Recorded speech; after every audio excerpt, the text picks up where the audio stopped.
All right, welcome to episode fucking 2. Yeah, we curse on YouTube. Fuck yes. This is the Hagen's Alley Books podcast. Basically, it gives me a chance to catch up with all my buddies that I see around the conventions, cool ass people that support everything, and we can shoot the shit. First things first, today, as you see in the daggone little screen here, you see we have Rebel Gaming Club on. Ironically, while I'm recording this, I can see Dan on video. I'm not that technologically savvy. Dan's apparently the technological marvel here. So go ahead and introduce yourself. Hey Jeff, this is Dan from Rebel Gaming Club, and we're having a fine Sunday morning here together, aren't we? Yes, we are. I'm drinking out of my Super Mario Brothers 3 mug. It's the World 7 map on my mug. Oh shit, fancy. Yeah, it's fancy coffee is what I'm drinking. It's good shit. So how I'm going to structure these a little bit is first off is that I'm going to talk a little bit about what's going on with the book, since I don't do much editing with this, as we already talked about real briefly. Basically, with my books, as a lot of the listeners already know, I had a print error with the definitive complete Super Nintendo. And it has been a fucking nightmare, to say the least, like getting this goddamn thing. And so to make things even more fun is that the printing company is reprinting the entire print run so we can have them fucking fixed. They're like, oh yeah, we sent out the fixed ones to you. We sent out the advanced copy. And so I look and I'm like, I moved out to Texas 6 months ago. They sent it to my old address again. Oh. So it's like, so if they mess that up, I'm like, oh my god, please fucking tell me they got it right. they got the print run right. Because if they completely messed up what they messed up 6 months ago, I'm like, ah. That's heartbreaking to see. Dude, it's like crazy. So on a side note though, I'm not gonna let it get me down. Obviously, anybody who has an aired book is going to get a replacement. Yeah, I'm pretty far in the hole, but that is why we do Kickstarter and crowdfunding, because I'm literally using funds that I've raised through crowdfunding. So it's not affecting the family. So that's the best part. Yeah, that's a big deal right there. Exactly. So I did make an announcement last week about a date for the Hidden Gaming Gems book. So the Hidden Gaming Gems book covering every generation of fucking video games, going all the way from Pong all the way to the Switch. Every generation's gonna have a chapter. I'm launching that sucker after E3 on the 15th. So it's like the E3 ends on the 14th, I think. So on the 15th, I'm launching that sucker on Kickstarter. I'm letting the company handle the marketing since I don't have time. I work like 80 hours a week right now. It's nuts. So, like, yeah, fucking nuts. So that's where the books are, though. Hidden Gaming Gems is coming, and all the corrections are in process. I'm actually sending what I have left of the original book run. I'm gonna send it myself to get fixed. So if that gets done before the print run comes in, I'm gonna send fixed copies out to everybody. Either way, it's gonna be perfect books. So there's a little bit of a way ahead. So Dan, what the fuck have you been playing?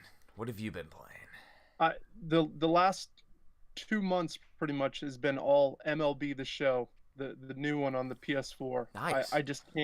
I can't stop playing it. I wrote an article for you in one of your books for Baseball Stars. Correct. And this is pretty much the dream that I always had when I was a kid, was to play a game like The Show. And this new one is incredible. It's so realistic, and I'm 50 games into my season. The stats, everything's on point.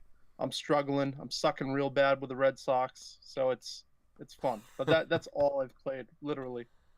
That's awesome though, because I remember in your story you were all about keeping your stats manually and going through and doing the history of the actual NES Baseball Stars, and it's like now they finally created the perfect game for you. They really have. It's like dream come true, and they've come close the last few years, but this is finally the one that it pulls it all together, and I'm just loving it so much. And normally I trade these games in within the first 2 months because the trade value is still pretty good on these sports titles within the first Mm-hmm. 2 months, but Mm-hmm. I'm gonna have to eat the loss on this one because I'm having too much fun with it. Well, it's one of those things too. Is like once you play it enough, like regardless if it's a sports game or a wrestling game or whatever, once I've played a game enough, I keep it just for nostalgic value in the future. Because you put a lot of hours into it. Yeah, it is, but the problem is you can always find that down the road for like $2, and I Ten know that cents. that will be the case. So a $25, kind of deal is good if I could replace it with a title maybe that I don't know about, or I think that will hold some sort of value down the road. It's all kind of like it's a game inside of a game. Like trading stocks a little bit, really. I mean, I completely get that one, and yeah, it's not going to be a rare game, so you do have that. Let's see. Yeah. So, what the fuck have I been playing? So, last week with David Ortiz, I was talking about Bloodstained. Well, the Kickstarter sent out the backer codes finally. So, like last week, I was playing it on Steam for Bloodstained: Curse of the Moon, basically the sequel to Castlevania 3. That's basically what that game is, and. Yeah. So I've been playing it now on the Switch because that's what I got as a backer. And playing it, you can play it multiple different ways. And so this time I'm just murdering everything that stands in my way. Because, I mean, you do that anyways in the game, but you can actually kill your allies too. So, yeah. And I heard that game isn't super difficult. No. Is that correct? So there's a casual mode. And if you put it on casual mode, you get infinite lives and you don't get knockback. So, not having knockback in the Castlevania makes it very easy. Yeah, you probably buzz right through it then. Exactly. If you take it off casual mode, it's pretty comparable to Castlevania 3. So, I mean, you have both sides. Now, when something like that's a feature to me, the casual mode, I'll throw it on. I mean, I'm not sitting here trying to rip my hair out anymore. Like, I did that enough as a kid. Well, that and it sounds like you don't have a ton of time with work and everything else and family to sit there and double your time up on it. Well, exactly. And so I spend plenty of time with family and all that too. So yeah, 100% right. The other thing that kicked off this weekend that I played a little bit, and I'm talking, like a few matches, was Mario Tennis Aces. There was a demo for that game. I saw that. I didn't actually download it, but I'm hearing good things from the community. Yeah, so the matches themselves, because you can play versus the computer, for like it's like on probably easy mode or something, but it's really fun. There's power moves and the controls feel spot on. Playing online, first match I just went right to online and didn't play versus the computer and got my ass stomped. It was pretty fucking funny. but then the second match, I actually went back and forth, and it was somebody who was on my friends list too, and we went back and forth for like a good 20 minutes, and I ended up pulling out the victory at the very end. We ended up going to a best of 3, which was freaking awesome. And then I went and played later, and some guy was like, I don't know if he was utilizing the lag or he didn't have lag and I did, but yeah, I just couldn't time anything because it kept on like shuddering a little bit, the game. So I was like, oh, I don't know if that's an issue. But I noticed it was in the screen mode, and whereas I had the first two in handheld mode, and there was no lag online. So not sure if it was like because it was in the evening later, and not 100%. Well, I mean, I'm sure with the demo being out there, maybe that's what they're trying to get correct, is any sort of lag issues and all that stuff. Maybe, hopefully. Well, yeah, but the thing is though, the offline, the single player mode, it's fun, and I guarantee you, like couch co-op is going to be amazing. So, I mean, as long as all the extra stuff that comes along with it is interesting, it'll be fine. If there's a story, some sort of campaign mode. The problem is with the last few, it seems like they just cut out every bit of single player fun that you could have. Yeah, I hope that they continue to do the single player aspects of it, because that's just disappointing if they do. Like, and I didn't get the Wii U version because I heard so many bad things about it. I was told it's not worth my time. Yeah, it's trash. God damn it, pisses me off. And the irony is so like that's all I was playing on the Switch. I ended up buying Owlboy on the Switch, and I've never played it. I've heard good things from Rewind Mike, and I haven't played it yet. And I have the physical copy sitting downstairs, so it's like there's a freaking masterpiece sitting there like on my countertop that I haven't even touched. Like it's fucking crazy, dude. It's impossible with all these games coming out and just having catalogs to keep up with it, really. You know, you Yeah. really have to make the effort and force yourself at moments to keep up. Well, and then there's like, my NES Oddities book, so I'm obviously a avid NES homebrew collector. And within the last 2 weeks, I've gotten two brand new NES games. Got Tower Defense 1990 and Action 53 Volume 3, which has like 10 fucking games on it. And it's like, so I have brand new NES games sitting here boxed that I haven't even popped in the system yet. I saw that tower defense game. That looked really cool, actually. It looks awesome. I've seen the videos. The videos look like it's really playable. So I just hope that I'm able to figure the fucker out. Like that's the key, because it only has two buttons. So doing a tower defense is like you probably gonna have to like press B for 2 seconds and then hit A and go to the left to set down your cannons or however you do it. But it's all fantasy based, so I think it's like archers and axemen and stuff like that. Like, Yeah, no, that was intriguing. I was thinking about even trying to snag up a copy of that. yeah, I did them on Kickstarter because my thing is that getting success on Kickstarter, I try to help out everybody that I know and try to support all their stuff too. Like just support the community as much as I can too, because it all helps out. Because anybody who's backed my books, it'll and has followed me, like the on YouTube, the little bell to click the little ding to follow. You can do that on Kickstarter, and so anybody who does that, they'll get an update when I back something. So like Tower Defense, when I back that, then anybody who's been following me sees, hey, there's a new NES homebrew. So it's pretty cool. Oh, it's not. It's a good way to get the word out for starting that way too. Exactly. And I mean, there's just like so many cool things coming around. I'm just trying to limit myself on Kickstarter too, since I'm in like kind of a financial bind right now with the books. So I'm trying to watch my ass right now, trying to make sure everything works smoothly. Because yeah, that's a multi-$1,000 freaking USPS freaking thing that I have to deal with. That's 300 books that went out with errors. That's 300 times 10 in the U.S. times $80 per book overseas. Yeah, that's. I mean, that's so much to think about and deal with.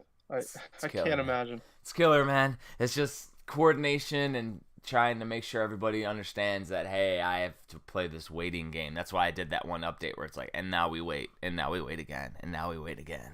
And it's like I'm moving like to get the books to the repair facility, I had to coordinate with a freighting company because I don't have a freighting company.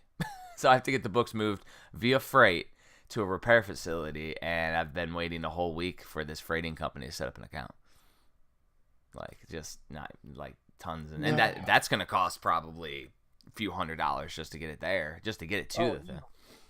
Jesus, because it's 1,200 something pounds or something shit. Like God. Yeah, those books they ain't light. And this new one's 6.3 pounds. It's 630 pages, biggest one yet. Wow. Crazy. So, all right. Before I get off on any kind of crazy ass tangent, I want to hear the story of the Rebel Gaming Club, the story of the Dan. I don't think it's all that complicated of a story. It's just I think like a lot of us, we grew up playing video games. I did, and even when I was touring in my band, the River City Rebels. That's the we thing. always had, when you have a vinyl with your fucking mug on it, dude, there's an interesting story here. yeah.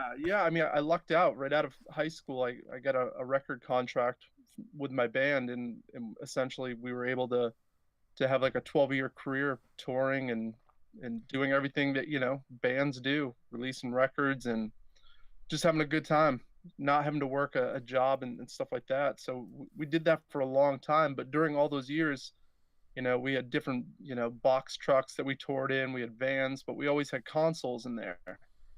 So video games were always an aspect. And It's amazing.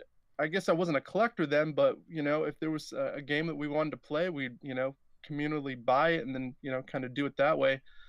So I wasn't the collector I am now, but it certainly was in my blood. So when the band kind of ended in 2014, I was kind of just creatively kind of lost and didn't know what to do next, and felt like I had to kind of get serious with a real job. So I have a real job where I work in a kitchen, to make the proper money needed to live, and I still wanted to get creative. So watching Game Chasers, watching Angry Video Game Nerd, and just all that, it's the gateway channels that you get into the community creatively. I think kind of spawned the Rebel Gaming Club, the idea, because I saw a lot of channels, but I didn't see channels that reflected who I was and how I thought and in my sense of humor. So I figured there was a place out there for us to kind of make our own little spot and have a good time. And so far, it seems like there is a a group of people out there just like me, that have those kind of same thoughts and humor. Well, exactly, and that's the one thing that I noticed. And so I first saw Rebel Gaming Club. I was over at Square Painter Adam's house for a Midwest Gaming class, and he's like, "You haven't heard of the fucking Rebel Gaming Club? What the fuck?" So we sit there and we like started binge watching you guys that night, the night before fucking MGC. We're sitting there drinking, watching Rebel Gaming Club, and I'm like, "Oh, these guys are fucking ridiculous." I'm like, it was just like you guys are just raw, just shooting the shit about games, exact same way that I shoot the shit about games with my buddies, and it's like just basically right on the same level. And I think that's why you guys freaking are catching fire like you are. It's a slow roll on YouTube, and then all of a sudden you hit the RGT level of, oh, now you're up at 100 fucking thousand subscribers, like a crazy Oh, motherfucker. that certainly won't ever happen for us. I think about this sometimes. I'm like, I'm shocked that we've hit the level that we've hit. You hit the 1,000 subscriber mark. I'm like, that's pretty great considering our humor is crude. You're It's underground, man. it is really underground, and I just can't ever seeing it kind of busting out. But I'm okay with that. The people that we've made friends with and the people that follow it are the best, really. It's It's just a a great close bunch of community. It's a close community. I fucking like it. Yeah, it reminds me of being in a punk band. It really is the same thing. It's a small scene, and everyone knows everyone. And for the most part, it's a lot of positive, supportive people, and you get a few shitheads out there, but that's your scene. You're talking to one of them right now. But that's the classics, though, is that the underground aspect, because there'll be something that'll be lost if you get huge on YouTube, because there's gonna be so many people there that you're gonna lose that personal aspect that you're talking about. And it makes it really cool, because like even when you guys do a live stream, it's like everybody, we all fucking know each other on the live stream. We're all just talking shit, like it's fun as fuck. Oh, it is. I mean, it's wonderful. And even if it got larger, it would be just as ridiculous. We would just have a lot of hate coming our way, which would be fun. I got no problem being the villain either, so it's fun. The villain, the heel. That's the classics. That's the thing, though, is that like if you don't change, like on YouTube, there's that search engine optimization you have to do, and that's why YouTube channels like RGT85 and Wood are so successful, is that they're completely going to SEO, but you have your own style. So the thing is and we've talked about it on VGBS Gaming Podcast, where the Angry Video Game Nerd episodes are always way more popular than James and Mike or some of the other stuff that they do, because that's his show. It's what people came to watch him on. And Rebel Gaming Club, it's the Rebel Gaming Club show that they watch, and that's what you do. That's you guys anyways. So it works. You don't even have to act. You just go over there and then you do your crazy ass skits, which that's probably a lot of fucking editing, by the way. It's not. No? None of it is actually. Everyone. I like how everyone complains about time spent editing and all this shit. we're Yeah, able to do the music, filming, all this stuff, and we can wrap it within a 6 hour day. So that's it really amazing. isn't. It's not terrible. We're pretty proficient in pumping this stuff out. That's exactly what I'm shooting for with this format of the Hagen's Alien Books podcast. Is literally fucking. You'll just see the little title card and edit done, and then I'll do an audio version where I'll throw some of your music like under the intro, and at the end I'll do something, and that'll be it. Like, I mean, done. It's gonna take me an hour. Like, that's it. Cause That's what it's all about. Just doing it over and over. I mean, sure at the beginning, but you anything you practice, you know how it works. It just you uh-huh. get that down, just doing the reps, and sooner than later you're down in half the time to pump that stuff out. Well, yeah, exactly. And it's like, with everything, like, practice makes permanent. Yeah, permanent definitely. freaking permanent freaking skills here that we're all building with this YouTube madness. And And I feel like being in a band for all those years, it certainly helped me, kind of transition into this and kind of understand how things work and how to promote it and graphic design and stuff like that. And I mm-hmm. had all those skills going into this, so it's been super helpful to make this stuff fly. So I have to be cheesy. So speaking of a band in transitions, let's talk about Rebel Gaming Club doing their own music and Midwest fucking gaming classic that's coming up, man. I wish we were no the Midwest Gaming Classic. I wish we could have went to that just happened. It's too many games. games. Too many What's coming games. up. So that's how crazy I am. I wrote MGC on it, and I wrote TMG. Freaking tired ass shit. I love it. Too many games. You're on the fucking stage on Sunday. It's amazing. It is. I'm pumped about it. I mean, this is. I'm nervous, but very excited and hopeful that we don't fucking totally blow it. And the crazy thing is that started with just literally you guys promoting it on your channel, like saying, "Hey, we need to get into fucking Too Many Games," is like a kind of like a joke, and then we all just started pushing for it because we're all part of the community. We're like, "Hey, Paul, fucking book their asses. Hey, Paul." Oh yeah, no, we trust me. Every angle that we could have pulled on that whole thing, we had Hell yeah. people up top talking to him. I mean, we harassed him bad. And the funny part was, he had already been familiar with River City Rebels, so he Oh, already knew who I was. So I don't even think I had to do any of that stuff. probably not. But it probably not, but it certainly helped the cause, and it was cool to see everyone kind of get behind that and kind of make it a storyline for the show, which now we'll see the conclusion of that as we go down in flames at Too Many Games. And if Jordan doesn't get his head shaved on stage for tradition's sake, I'm gonna be disappointed. Well, Last year, Keith Apocary's not going to be there, so damn I, it. I don't think that will happen. But his shirt will come off. I'm certain of that. Sure, certain it will. It'll probably bring out his. He'll be wearing some of his costumes that he has from Geisha Jordan, yeah, maybe he'll make Geisha. an appearance. Some Who knows? masked wrestlers Never will be know. out. Come out and powerbomb somebody on the freaking stage.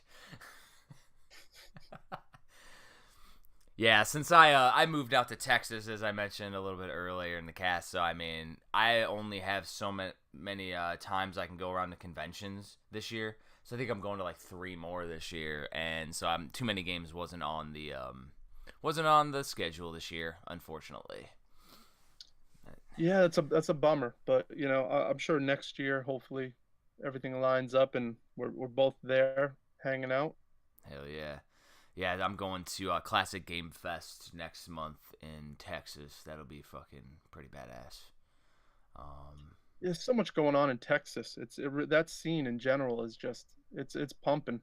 So the crazy aspect about that fucking weekend is my buddy Christian Dietering, he runs Let's Play in Texas. That's the same weekend as Classic Game Fest. And Classic Game Fest is having me out as a guest.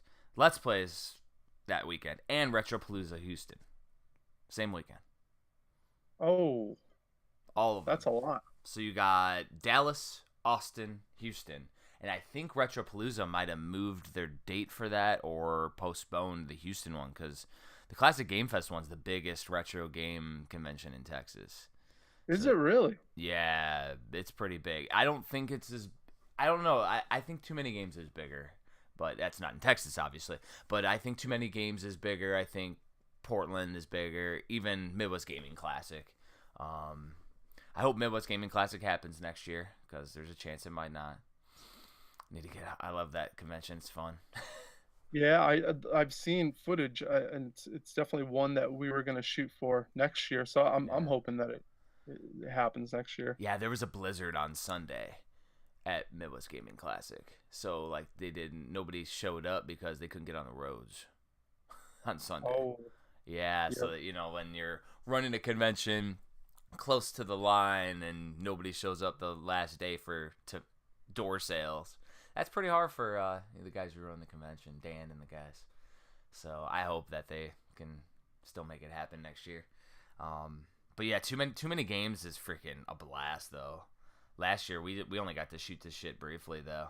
Like had beer I think behind Square Painter's fucking table.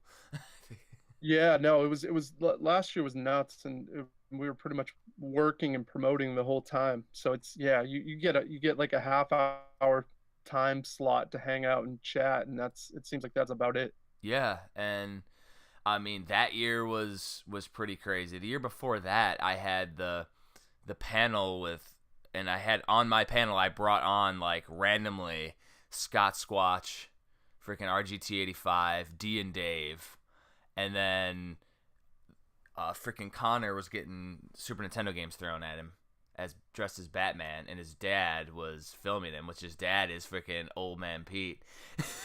That's right. So like that Papa shit Pete. all fucking happened, and Nintendo was on too.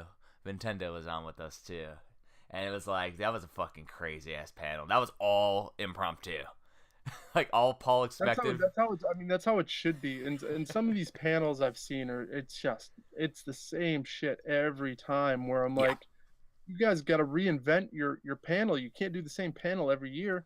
Well, my thing is, I did that year. I did 13 panels, and I didn't do one the same because I do them all live for like audio. So like I always grab random buddies that I know. I go, hey, you want to fucking come on a panel? And I don't read shit. I go completely off the top of my head the whole time and bullshit about games because that's what I do. I'm a professional bullshitter. So it's just That's the way to do it. it's just fun as fuck, and that's the thing. Like I've kind of showed some of the guys how to successfully run a panel and make it fun for the people watching it, and that's the key. Because otherwise, if I'm reading off of a fucking slideshow where I'm showing pictures of my books, well, here is the cover for the complete NES, and this was drawn by, and I could do Come on, that. Jeff. You could read your book. Just Yeah. read the book to the people. Just read the book. All fucking 1 million goddamn pages, because the definitive Super Nintendo is book 9, so I'm good. I'm fucking, yeah, that's the thing. On the 15th on launch, book fucking 10. Goddamn. It's awesome. That's a feat.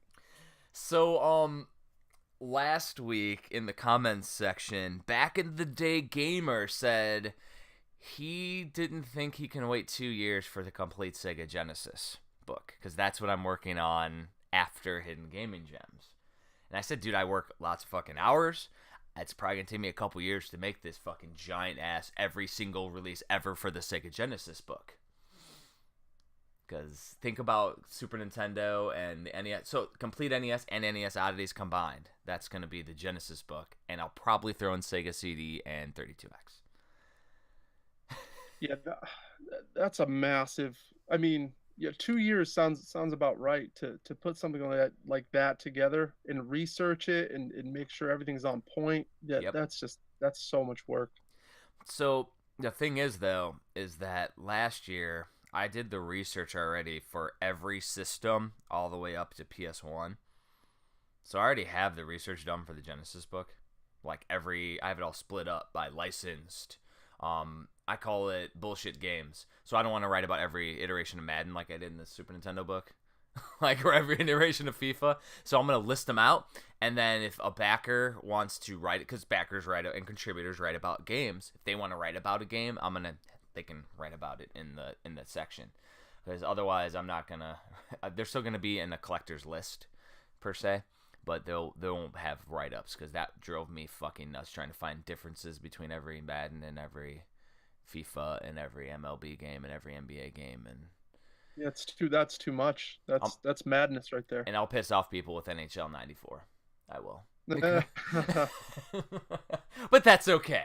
I have to have a fucking standard. So here's where things get crazy is I've been working on because I have Hidden Gaming Gems, my section completely written, edited, and waiting. It's been waiting for like 6 months because I've been trying to get this fucking Super Nintendo book out. So I'm done with my part, and then literally whatever the contributors do for the Hidden Gaming Gems, which they're longer reviews, they're 4 to 8 page reviews on Hidden Gaming Gems. Once that's all done and edited, then I'm moving on to the Genesis. But right now I have time, so I've been formatting and doing the layouts of the Genesis book.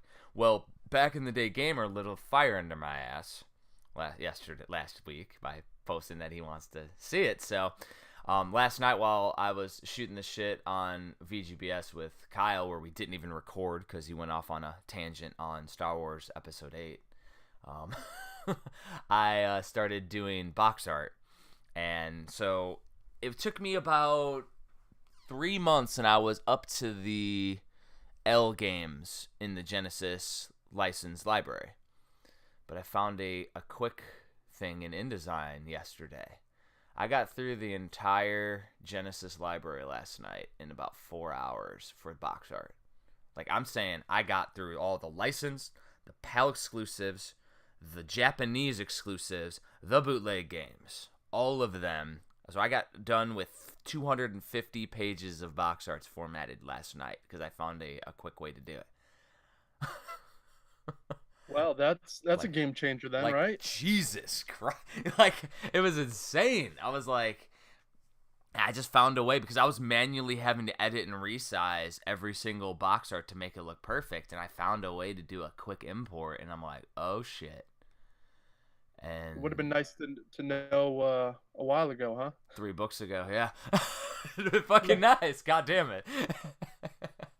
Literally just saved me a lot of fucking time. Now, here's the thing, though, is I was shooting this shit with Kyle, so hopefully I didn't miss a fucking game on my list. Because I was, not 100% focused. There, yeah. So I'm gonna read it because I still have to do. So I did the box art. I still have to go do all the inputs of all the screenshots, and I still have to do all the metadata for the layout formatting. So the metadata would be the game, the year, the publisher, the developer, and then that'll be all the layout. And then I have to play every single game, still, every single game. That's what 1,000 games that I've done so far. No, I'm at 250 pages, 750 games so far with the Genesis library. Yeah, and then I still got to go through the homebrew games too, because there's a lot of homebrew games, right, for the Genesis. The homebrew stuff is, you're the expert. I know almost next to nothing on homebrews.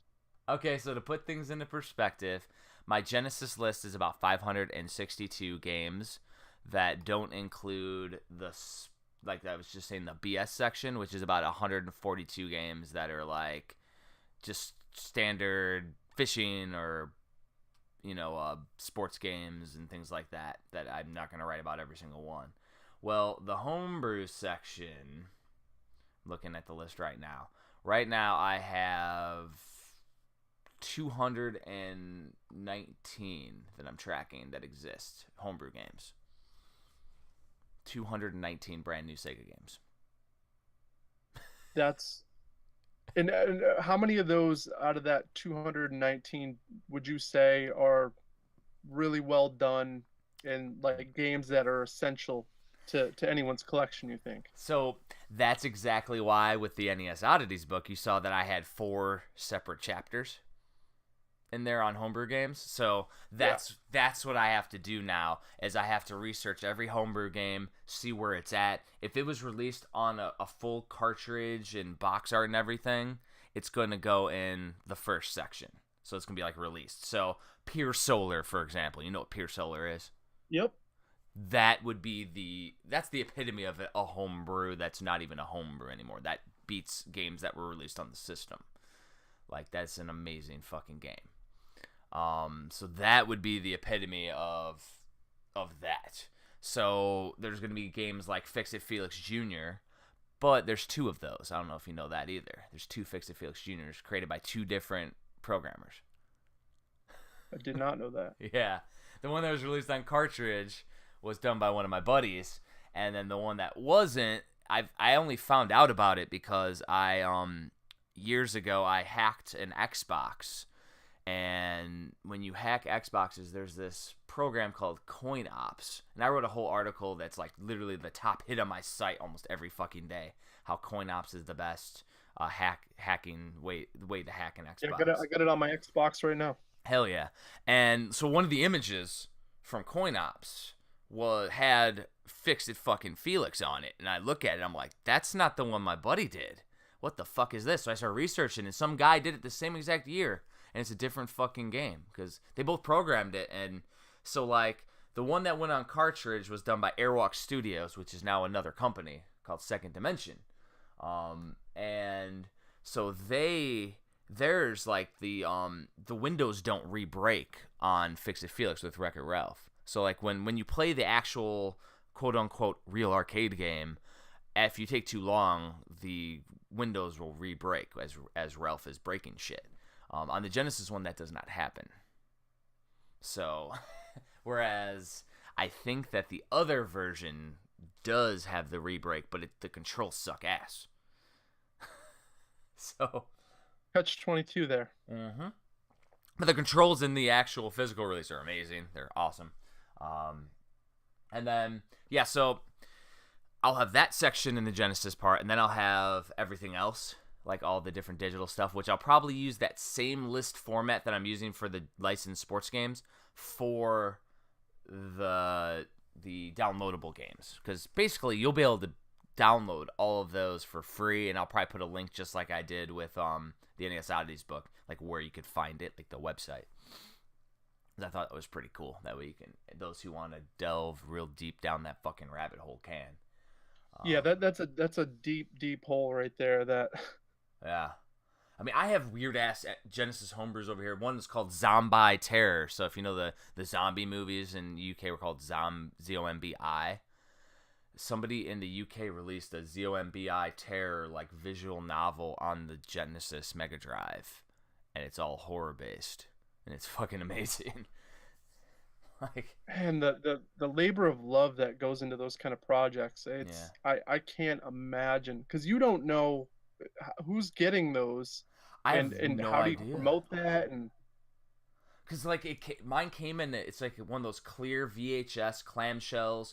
It's a classic VHS looking box art. Like seriously, after I post this like episode, I'm gonna have to post this on Instagram, like for real, so you can see this shit. Because I not only did they release it on the Mega Drive, but they released it on the Commodore 64 as well.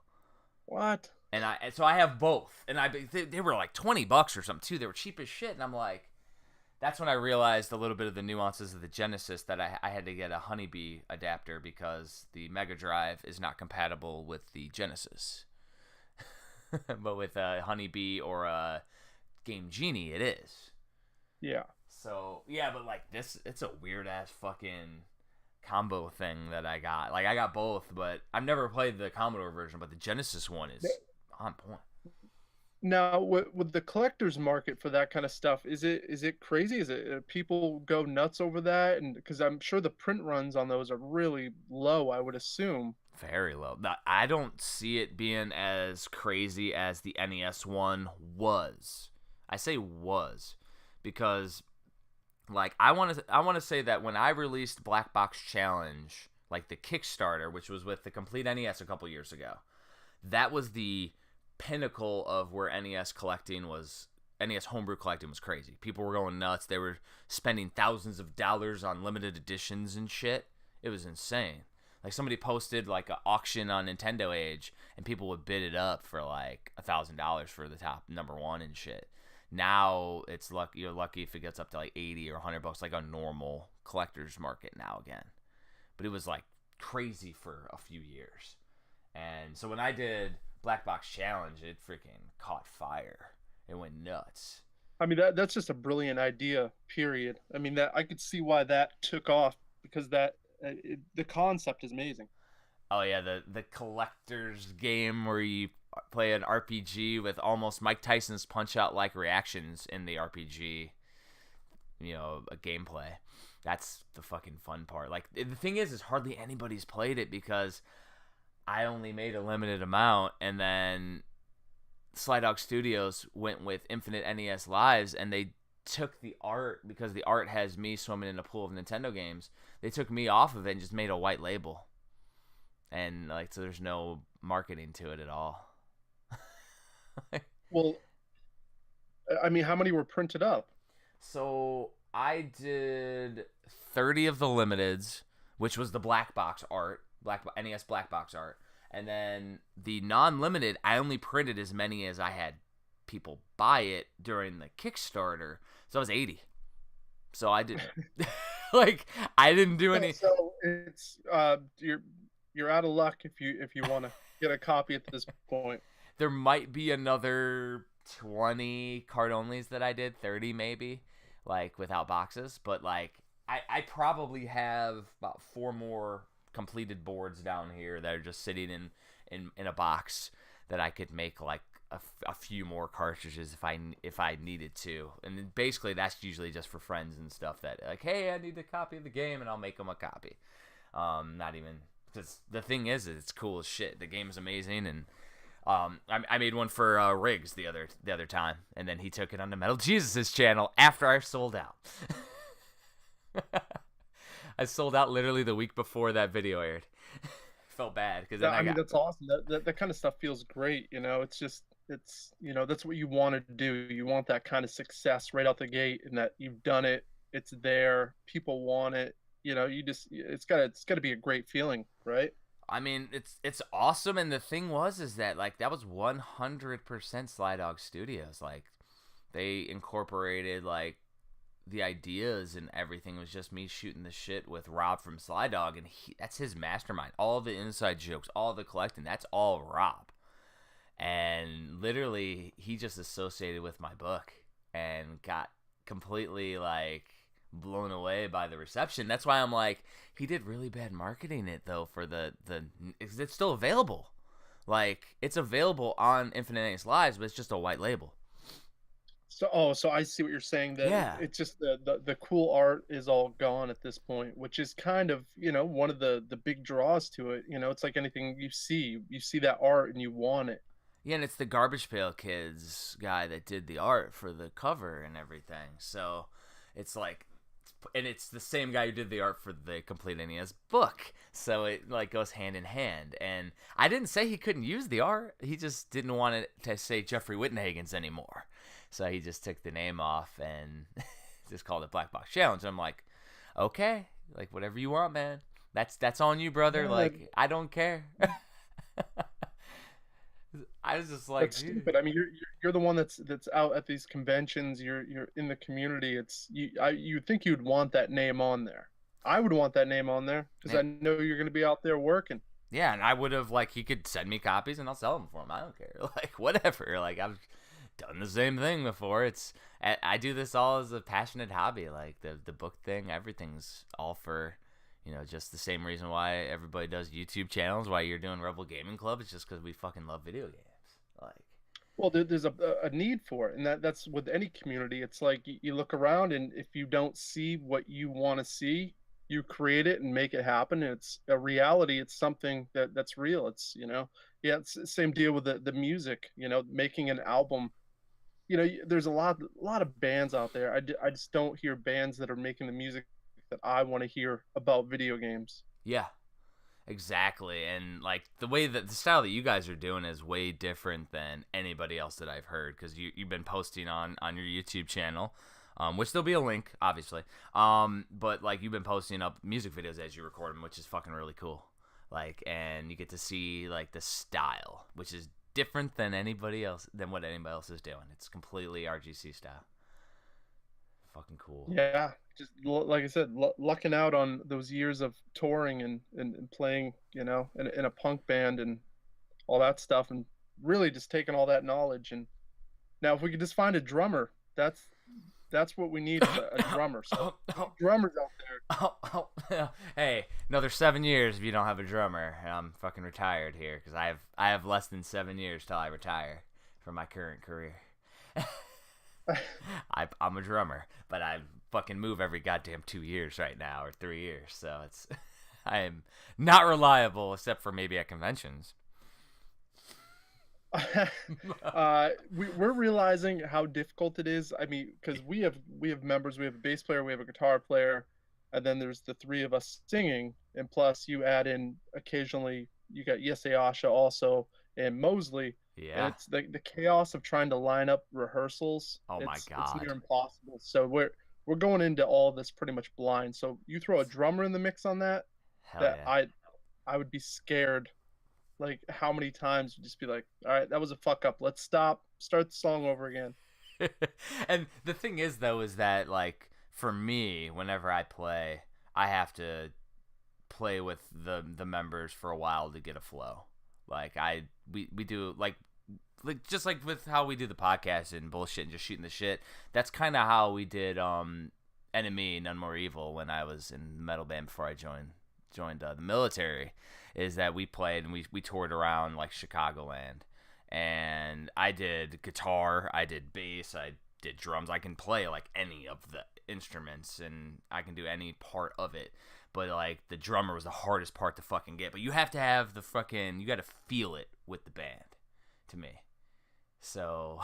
Oh yeah, I mean, you got everyone's got a little bit different style, and to mesh Exactly. those to come together is not easy. Some guys are really good at just adapting, but some really aren't.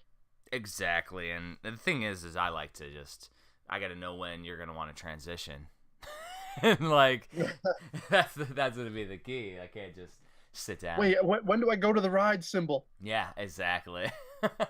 So it's You gotta give the eyeball, give the eyeball to you. That's when you go to the ride symbol. Gotta give me the sex eyes, and then I'll just fucking. Jesus. Here, I'll just do that. I'm actually messing around with the picture on the screen. That's made because while you were talking about RGC, I posted up a picture of you, and now I just made it bigger and smaller. Like, well, fucking messing around with the shit. That's live editing, folks. Live fucking editing. So here's one thing that I haven't announced, and since you're doing albums and people that get to 45 minutes in, let's give them a little bit of something that I'm working on the side. So last year I released VGBS Season 1 on an NES cartridge. I don't know if you're aware of that. I wasn't aware of that. How did I miss that? So it was on Kickstarter.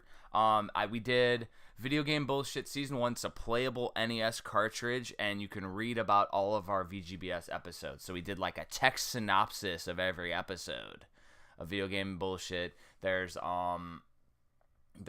like music by a composer, freaking really, really badass musician, and he did like chiptune artists and information. We have basically our bullshit homework that we did throughout Season 1 of Video Game Bullshit. We did a synopsis of every game on there, and then all the Kickstarter backers. It was a really simple, cool thing just so we could have a playable NES cartridge with our podcast on it.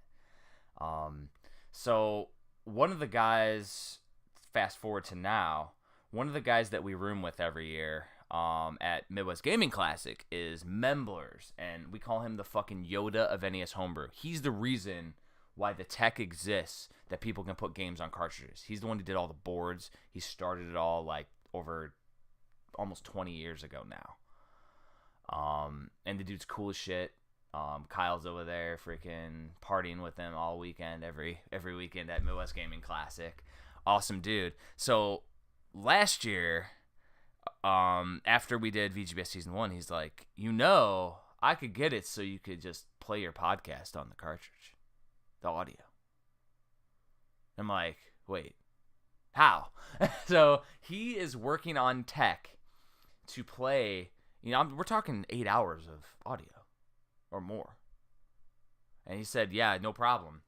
So basically, when I thought about that, I'm like, ooh, so if you can figure this out, we can apply this to everyone.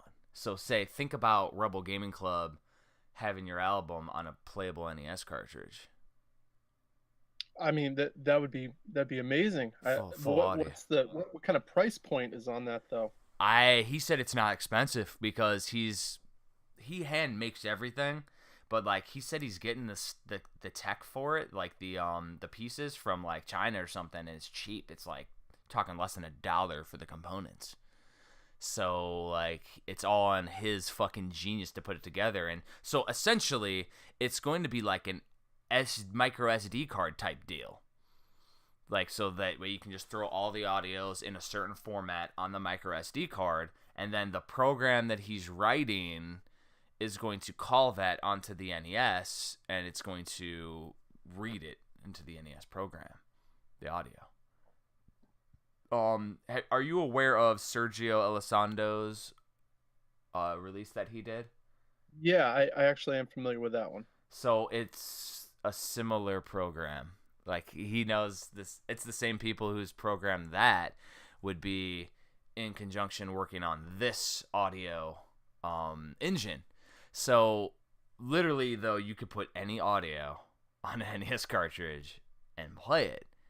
So I asked him, I'm like, so VGBS Season 1, we had the cool-ass user interface with all the text. Is there any way we could go, like, here's Episode 1 or Episode 2, Hidden Gaming Gems, freaking talking with Rebel Gaming Club, and you could click it, and then it fucking plays our audio. And he said, yeah, that'd be too easy. Wow. So we're talking about an interfaceable on the NES cartridge where you could play audio, releasing NES albums. Like full albums. And no, Man, imagine doing that and also doing it with the, make boxes for it. Yeah. The possibilities would just be, you could make some really cool deluxe stuff. Boxes, manuals. Yeah, and the thing is like the funniest part was the question he asked me is, so after I make this, can I distribute it to the community? I'm like, you better distribute it to the community. I want everybody to put out albums. It would be amazing. Like, just the possibilities are endless with that. It would be awesome. Because I was like, no, I don't want this proprietary to VGBS at all. Like, I want freaking everybody. That's why I'm bringing it up to you, too, because I'm like, you're doing video game shit. And I'm thinking, like, last week with, like, Dave doing the mariachi stuff. And, like, everything, NES style. Anybody who does video game-related stuff and collects would, like, it's just like a dream being able to be part of the NES lineage. And actually putting out music albums, that'd be a whole new genre. It just makes things really special. It makes the piece of art that you make like that much more special, and especially if you're only having maybe a limited run of 50 copies. Oh yeah, it would sell out in a day. I feel like that wouldn't take any time at all. Oh, I mean, every single member of RGC would buy your album like seconds, and like VGBS Season 1 sold out, and we are the freaking punk underground of fucking podcasting. It was hilarious. Somebody posted about I think it was on the Metal Jesus Rocks Facebook page, posted, oh, what are your favorite podcasts? And I go, and like Riggs was posting stuff, everybody's posting stuff, and I posted my link.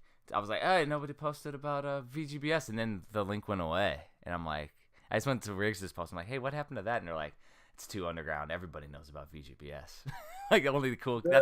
That's who the cool kids listen to. I'm like, goddamn, because I see the numbers. We have a fuck ton of listeners. I'm talking like tens of thousands. Like it's crazy, and because it's on the podcast side. Not talking YouTube, because I don't. This is going on YouTube and podcast. I'm talking about the podcast side. Like we don't really have an interaction medium there. So like Kyle and I don't see a whole lot of fan interaction, but like we were also talking like Stone Cold Steve Austin doesn't have any fan interaction either. He's fucking Stone Cold Steve Austin. Like so. I mean that is the problem, and it's weird in the community. There's not a ton of podcasts that are happening that I feel like are done well, that are interviewing people. I mean, there's really only maybe 3 or 4 that are in rotation where Mm-hmm. I try to keep up to date with it. And what do you for podcasts listen to as far as that goes? I'd be curious to hear your top 3 list of Yeah. go-tos. What do Okay, you got? so for my podcast, let me go over to my iTunes because I use my phone. I used to listen to a lot more when I was in Maryland because I had about an hour commute each way. Now I Hmm. don't have the commute, but I still listen to them. Now there's a few of the big ones that I had to stop fucking subscribing to because they started to piss me off. The classic was the Retronauts, who were like we called them the Pontificating Podcast, but we stopped listening to them because they started having so many ads. We can't fucking stand it. It is crazy. I've noticed that too. Yeah. So I stopped listening to those ones. A lot of the ones that I listened to, they all stopped. Like Arcade Outsiders was pretty badass. They stopped recording in 2016. So who I listened to, RF Generation Collector Cast.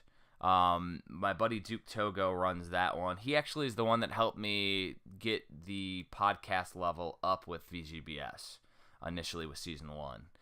They don't record too often anymore though. It's fucking nuts. So the main ones, Retrovaniacs. All right, that's in my top, Mm-hmm. weekly kind of deal where I try to follow those guys. All right. Yep. You know those Retro. dudes? I don't know them personally. I just listen to them. I know All I've. right. Yeah. Yeah, they're all pretty cool. Like when I had a new book, like when the definitive was about to come out, I like message them online. They're like, "Oh, cool, just let us know." And I forget. I forgot to let them know. So. It's just weird because those guys they exist in this community, but yeah, I don't know anyone that's ever actually met them. Nope. Um. Let's see. There's also Retro Warriors.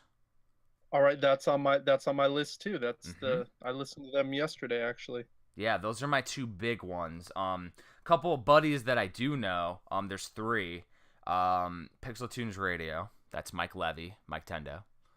They recently just stopped that podcast though, and they're doing something new. But they're all about video game music. So that's that one. Xander Scullion, the XS Gaming podcast, is pretty cool. And then Class versus Crass, of course, with Sean Long Yep. and Jason. Those are classics. The other one that I listen to almost religiously is Killing the Town with Lance Storm and Cyrus from ECW wrestling Yeah. podcast. They're fucking Yeah, no, awesome. I listened to the Law when it come, or I used to listen to the Law Nice. live Um, audio wrestling. so the newest video gaming podcast that I listen to is it's called Hagen's Alley Books Pod. No, I'm playing. No, the Turbotastic podcast just started up a few months ago, and they're going in order. It's one guy. He's going in order, talking TurboGrafx 16 game by game. Wow. With one guy, it's a little dry though to me. Like you need somebody to shoot the shit off of. You got to have someone to bounce that off. What Mm-hmm. the solo act? It's really really tough. Yep, I agree, and it's like it's crazy. And then, have you caught the Nintendo Power podcast at all yet? I have, and it's been hit or miss so far. Yep, There's been moments where I'm like, this is a lot of fun, and there's been moments I'm like, this is so dry, and there's nothing going on here. that's exactly it. And like, it's just, yeah, it's I don't get it though because it's Chris Slate, which he used to be editor in chief of Nintendo Power, but before that, he was PlayStation Magazine when PSM was first released with the PS1. He was the editor in chief of PSM. So I remember seeing his mug. Yeah, no, he's he has all the rights to be able to do something great like this, but it's so far just I don't think he knows the formula well enough, and hopefully he keeps it up, and there's more going Yeah. on there. Shit, man. I hope so, but damn, he's just like not quite hitting it. You know what I mean? Like it's just hit or miss, basically. Yeah, So, I was always curious that with the podcast. I wish there was more collector podcasts. I think that the community there really isn't that one definitive kind of podcast. Now I was curious because I haven't been able to find one. yeah, I haven't. I mean, there was the collector cast for a while. That was the RF Generation one, but they still didn't really talk about collecting like I know you're talking about, like you would like to see. I kind of know exactly what you're talking about, what you want to see with the collector thing. And I mean, Yeah, all gen gamers for a while would do it, but then they don't ever record because they all got too big on YouTube. Yeah, no, the early stuff was pretty on point, and then yeah, definitely by the end, you could tell it was an afterthought. Exactly. And I mean, I could always start doing a collector's corner here, but this is more like just us shooting the shit and catching up. Like that's just me. Like I'd rather keep it informal and not collector based. But there's the thing is that the collector's market on all different avenues is insane. I mean, I picked up a fucking really good piece this week. I haven't posted it on Instagram yet, but I got Darius Plus on the the PC Engine. Picked that up for like $20 complete. What is that? What's that go for? I know that both Darius Plus and Darius Alpha are the two PC Engine games that are cross compatible with the super graphics, and they have increased graphical capabilities on a super graphics. And there's only a handful of games for that. Both of those games are pretty expensive. I thought it was like an $80 game, and I got it for 20 complete. Every other copy was more expensive. So Wow. I was like, snag. And I won it with a bid. I just threw a bid on it and just sat on it, and I won. And I was like, oh, cool. Oh, it's awesome when that happens, right? We kind of forget about it, and it just happens. Exactly.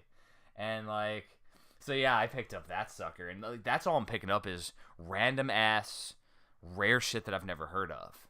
And we could use that as a transition, actually, because hidden gaming gems and Genesis in mind, there are a fuck ton of rare ass Genesis games that I've never heard of. I wanted to see if you heard of them. I'm gonna do an article on my page eventually, and it's called Genesis games that are extremely hidden gems. No, not hidden gems, extremely, like I never fucking seen the box art, never heard of the goddamn game. And like this shit is like crazy, and like really, if I was really on point, I would have all the box art like lined up, and I could show it up on the fucking screen. But I'm not that high speed, so I'd have to do it on the fucking fly. So, the first one I want to see if you know. It's called the Gadget Twins. Nope, never heard of it. So the Gadget Twins, if you look at the box art, it is like a fucking Disney cartoon, or it looks kind of like a Cuphead. And it's a shoot 'em up with like cartoony graphics, and you're like these little airplanes. And it's like, yeah, I want to see, because so basically Dan's gonna look this up on his phone while we're chatting, so you can see the fucking art and look at it, and you should too while you're listening. It's like this shit is like stuff I never even fucking heard of, and I'm like, what is this game? Like, these are U.S. released games, and the crazy thing is while you're looking it up, is that like some of the box art and things like doesn't exist for some of these like in high quality, because all the artwork in my book has to be like optimal quality, and like all the PAL exclusives, all the Japanese exclusives and everything. Yep, that is it. So he's showing it's by Game Tech, and it's literally like crazy looking shoot 'em up that is it looks cool as shit. That looks amazing. But now I guess the next question is what does this go for? And that's the thing, like some of this shit that I was looking up, like these games are fucking expensive because nobody has it. Like nobody's heard of it. Gotta look it up now. Like shit. You gotta like that's the thing that's crazy is so the next one while we look up the price of that one that you gotta look up, which is hilarious. So the Gadget. So we're doing a little bit of a collector's corner. The next one is Normie's Beach Babe Orama. Never heard it. But the good news is Gadget Twins. It looks like $13. complete $15 complete price, and it says Hell there's yeah. only two sales per month. So Hell it yeah. looks like you can find that one fairly cheap. Nice. Look up Normie's Beach Babe Orama. That one is a Sega Genesis game. And I'm looking it up on the eBays as we're looking Looks at like 30 bucks. Look at that box Complete. art. It looks like a dude like stealing like women's like there's a bunch of women behind him. He like looks like he took their tanning oil or whatever, and he's running away with it. Well, it kind of looks like the art from Lemmings or something like that almost. Yeah, exactly. But it's like, what the hell? I just love that box art. I love that style. I Yeah, but you love never it. see these. You never see them. So another one that we were like, I was cracking up about. So look up trampoline terror. Trampoline terror. Another one that's not super expensive, but look at this artwork. It's almost like almost like a little puzzler, but the dude almost looks like Santa on the cover, like running from like jumping on trampolines. It's one of those white label games, so you know it's gonna be hard to find mint, but it's still another one that's like under $20 shipped. I just think nobody knows about these fucking games. Like crazy though. Like that one looks hilarious though. Oh yeah, that cover art's great. Yeah, but what is it really? What Like is what that? the fuck is this? What is this? So one that's a little more expensive that looks like a badass fucking game though. It's called Onslaught. And that game looks really fucking cool. It has badass box art, like almost like Turrican. It's made by the same people who released Turrican, and it's like really really cool looking game. That one goes for a little bit more. You can find it card only for $35. It's like over 60 if you're looking to get it complete. Yeah, that yeah, it's got a guy with a big old axe on Big the old cover, like battle some sort of axe. beast looking guy. Can't have a shirt either. It's not acceptable with fucking Yeah. this kind of stuff. But like some of these are rare ass fucking games though, because like nobody talks about these ones. That's the thing about the Genesis is, so I didn't have a Sega Genesis growing up. I just played it in the neighborhood, and so I didn't play a lot of these games growing up. Like, I mean, another one that we could look at is Growl. And there's no complete ones under like $200 with the manual, but you can get a box and cart for like 75. Growl is another one where it's like crazy ass freaking games, man. Wow. And they just look cool as shit. And it's like I've just never like. And the thing is that, and I would say I'm almost skewed because with NES and Super Nintendo now, I've played every fucking game that there is. Like literally, I've written about them all. So I've played every fucking game for Nintendo, Super Nintendo. So it's like those are so far like in my psyche now. So that's where I'm gonna be with Genesis soon. Is that all of these games like look up another one, High Seas Havoc. It's a platformer, pirate platformer, but it's like cartoony. It was released in. So you're just excited to be able to dive into these and it's like this is you're going somewhere new now. Exactly. That's where this is. The Genesis is exciting to me. Like doing something like Nintendo 64, like we all know those games. There wasn't that many. The Genesis is untapped. I mean, there's people that are staunch. I'm using staunch as a word. Genesis collectors, and like they don't know some of these games, or if they do, like they might know one of them. Like fucking High Seas Havoc looks fucking cool. I mean, let's face it, even the Genesis in general, to find and collect the Genesis right now is not easy. It's not even easy to Mm-mm. find common stuff anymore. Yeah, because like Genesis was on the rise a while ago, but like like Nintendo was crazy, and then after everybody got to a stopping point with Nintendo, they went to Super Nintendo, and that got insane, and it's still insane. And then Genesis bulked up when people moved from the Super Nintendo, and now it's actually going to PS1, which is crazy. PS1 is starting. I never thought disc-based consoles were going to go up, but like PS1 is becoming highly collectible. I mean, isn't it like every 5 years it's that changeover? You know what Hmm. I mean? Like it seems it's the next one in line, so it makes sense. And just like we'll see in 10 years, the PS2 and GameCube Yeah. and stuff like that be on the rise. It'll be interesting to see too, because as you know, it's as every 5 years, because it's as people get jobs in the working force, they start rekindling their childhood and nabbing up games that they saw, and then those that are collecting are continuing to add more and more to the repertoire. But it'll be interesting to see, because here's the thing: what makes the NES games to me and the Super Nintendo and somewhat Genesis collectible is the boxes. Genesis had the clamshells, so I always thought that the clamshells made it easier to collect, but now it's not even the case. So, but the thing is that now you have people like yourself who started really early with GameCube when it was still cheap. So, is it going to be as collectible in 10, 15 years when people have them already and they're already collected? Because the key is what's making NES and Genesis and PS1 collectible is people weren't collecting them initially, like except for those that were collecting, and like figure collectors and shit, and baseball and comic book collectors were already doing that video games back in the 80s. I know people who were collecting since the 80s, myself included.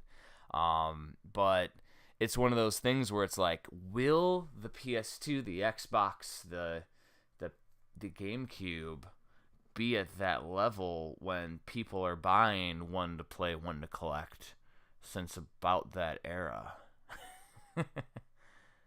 Yeah, I know what you're saying. I know 100% what you're saying, and I that's a good thought. I guess we can't predict those kind of things, but my guess would be that it would follow suit like the NES, like the Super Nintendo, where you have seen even the 64, where now that's starting to get hot. It is. So and a couple years ago, 64, no one wanted it because they were like the cartridge looks stupid, you can't display it, all this. So people were just selling it off left and right, and now you see people like really wanting that stuff. And I mean that goes with the box too. The 64 boxes were like, we destroyed them as kids, so it's one of those things now where having a box copy of some of that stuff is outstanding. And it'll be interesting because like the demand will gear it too. So like I could say, oh well, you have 100 copies of this game, it's not gonna be worth shit, but guess what, if the demand's there, it'll become collectible. It has to be the demand. So, and I think the demand will always be there because people will be rekindling their childhood. Like they will literally want to play those games that they played as a kid, and if they can't get it, they're gonna pay for it. Well, and now it's become such a hobby. You know what I mean? It's like, it's like it is like collecting baseball cards, but now it's something more practical, something you can play, and there's a culture for it. Before, I mean, like you're talking 10 years ago, there wasn't a massive culture for this that kind of nurtured it. Now there's so many of us out there that have different aspects to make it alive, that if you're coming into this scene right now, you're just like, wow, there's so much to do here. There's so much to see, so much to hear. And there's something for everybody. There really is. So I only see it, potentially getting larger, and this stuff continuing to kind of to grow in price. That's where I think like gaming kills any other type of hobby, because not only do you have the playable game when it comes to it, but you also have, and that's where like I hit it with the books, is the artwork for the boxes. And the artwork was done by an artist somewhere sometimes, most of the time, unless they took like a picture. But there's an art piece to it. And then you have on the game the music, and it's done by a musician. Like, and as things get more and more advanced, it's literally like recordings of orchestras and like some of your music's on some fucking games from the generation we're talking about with GameCube and Xbox. Some of your River City Rebels is on fucking games. Part of fucking history of video games right there, like without a doubt. And that's where shit gets crazy, is it goes deeper and deeper and deeper, and then you can follow like the people who program or the people that publish, or like it's just never ending, and it's awesome. And I guess you can almost compare it to collecting records, because it's the same thing. You get this art, you get the story that goes along, but you can also put it on your turntable and listen to it and enjoy it. And there's memories with it. There's so many different things. I think it's very similar, and that's record collecting is just as popular as it ever was too. So it's popped back up. Like video games, not going anywhere. Yep, it's popped back up, and I think the finite physical copies and the actual putting the record on your turntable and playing it is what draws a lot of people because it's something you do.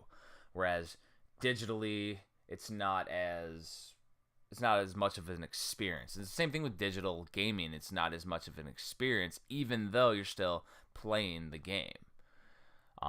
It's still not the same as the whole experience of the physical aspect. It's crazy. Yeah, no, I'm all about that physical life. It's fun to see those and to remember moments in time. I mean, video games, the music, movies, it's all that stuff. It's all memories that you're holding on to. That also, if people come over, they get to share those memories with you. Well, exactly, and that's where, like, right now you have online where it's cool as shit because you and I could fucking play a game right now online, and we could have an experience. Like, that's fucking cool with that new the new Genesis collection that came out. We could play Genesis games online. Apparently, I haven't gotten it, but like we could play fucking Golden Axe together, well, online. I mean, it's cool. I do admit that's pretty cool. But on the other side, there's nothing like sitting next to each other drinking a beer and fucking destroying some motherfuckers on a video game. Like, that's just Yeah, that's what it's all about. Those are the best moments, you know. And I mean, I'm making those same experiences with my daughter when we're playing fucking games downstairs and playing new games and old games. Showing my daughter how to play Mario Paint on the Super Nintendo, or she just likes creating Mii's on the fucking Switch. Like, she has like 100 Mii's that she's created. Like, funny, right? It's not even a game, but you know what I mean. You make it a game. yeah, and like, God, and she every time we go to the store, Nintendo is genius with their marketing. She looks at that Labo shit and she's like, I want this, and I'm looking at it, I'm like, I don't want this cardboard in my house. Like, you're gonna you're play like, it. you don't want that. I'm like, we're gonna play it once. It's gonna be fun, and then it's gonna collect dust. And it's not the plastic shit from the Wii, but it's the same thing. But then it's gonna get dented and broken and flimsy. And I'm like, it's gonna be awesome to do once, but it's not $60 or $80 awesome because That's like clearance $20 fun. Yeah, like when it's on clearance and $20, and it will be because nobody's gonna keep buying that shit. Nintendo's genius with their marketing. They probably made their money back already. But when it's $20 clearance, I'm all about it. I will play it with my daughter. She will fucking love it. It'll be cool. But I don't want that $80 fucking cardboard in my house. No, but what if? All right, here's a thought for you. Yep. What if that was like a Fire Emblem castle that you had to build, and then you put the Switch inside of the castle and you play it like it's like an arcade machine. You know what I mean? There's cool things they could do If they did some cool shit. Want, yeah. but Like, not the say they did a virtual console one where you literally build a Nintendo out of cardboard and you put the Switch inside the Nintendo. Yeah, I mean anything you could. There's so many different possibilities of the collector aspect that you could make it super cool. There's and a way. Collectible. There is definitely a way, and I think you're on something about that because if they created a Mario or a Legend of Zelda one where you build something fucking out of cardboard that like you can play the system in while you play the game, like I guarantee you the same people that are talking shit on Labo where it is currently would be like, oh, I want to get that Zelda cardboard. Ugh. And they would, because you would build it and you display it kind of like a statue when you're done with it. So there's multiple ways of looking at it. I think they've missed the boat on that one so far. I hope they can do something to incorporate that. You're 100% right. And if the Labo was displayable, which the current things that they have, I would not display. But like if they had something that was cool and displayable, I would be all about it. But still probably not at the $80 all about it. It's not $80 cool even then. It's still cardboard. But I might go online like I do with some Lego stuff and download the blueprints for free and make my own out of cardboard. That's a cool aspect too. I mean, there is potential there, but we'll see if they actually make a game that's deep enough where you're actually getting something for that $80 as opposed to a $5 downloadable game. Really, is what you're paying for an $80 cardboard. Have you seen the little mini arcade cabinets for the Switch? I I don't think I have. Because I don't know. I think it might have been RGT85 that reviewed them. But basically, it's a little like Neo Geo looking arcade cabinet thing, and you can put the Switch screen in it, and it's made out of like particle board or something, and it costs like I think it was like I did actually $20. see.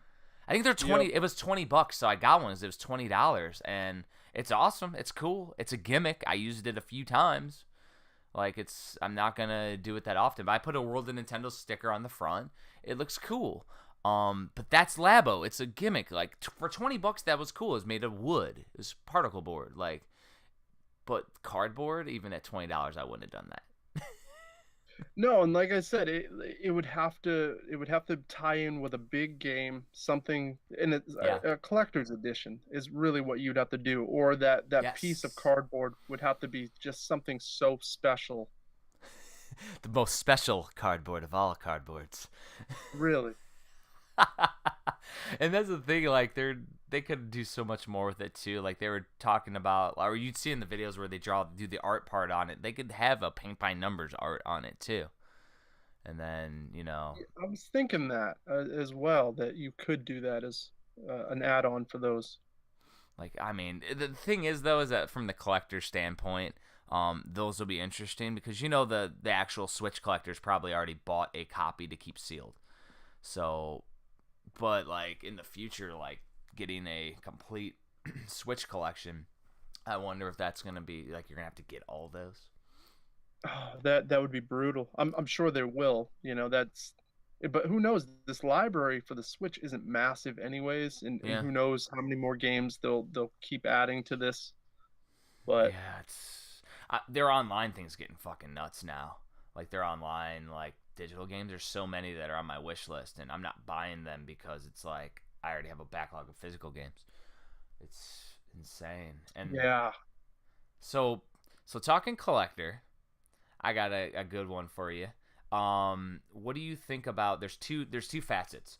First of all, the collector's editions.